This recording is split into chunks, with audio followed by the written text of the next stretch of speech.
Táňa? Si v poriadku? Prečo si tu? Stalo sa ti niečo? Prečo si mi volala? Pretože chcem byť s tebou. Neviem, či ešte dokážem niekoho milovať, ale chcem sa o to aspoň pokúsiť. So mnou? Možno si jediný, kto mi ešte dokáže pomôcť. Urobím všetko, aby si bola šťastná. Milujem ťa, Táňa.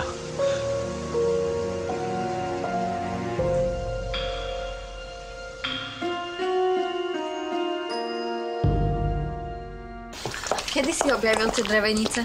Nedávno. Boli sme sa prebehnúť s Dragom juniorom a náhodou sme tam zabudili. Tak predsa si mu dal meno Drago. Mal sa volať inak, ale nevedel som si zvyknúť. No dúfam, že ho vychováš lepšie. No to sa neboj. Bude poslúchať na slovo.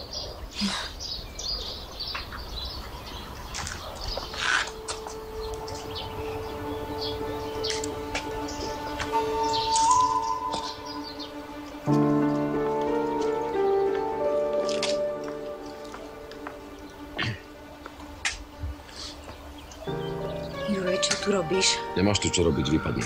Prišiel som kvôli otcovi. Mal si dodržať slovo a zostať v Amerike. Na čo si sem prišiel? Robíš nám len problémy. Naozaj som prišiel len kvôli otcovi. Aspoň netreb, dobre? Táňa sa s tebou rozprávať nebude, na to zabudni. Ervin, iba sa ho niečo spýtam. Nenechám ťa predsa s človekom, kvôli ktorému si skoro zomrela. Neboj sa.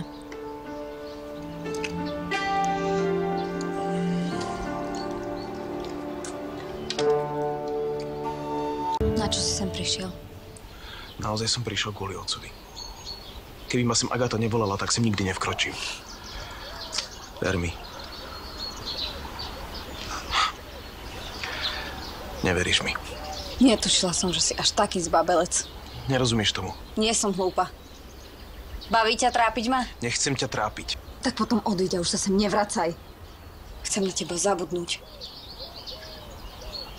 Si najväčší omyl môjho života.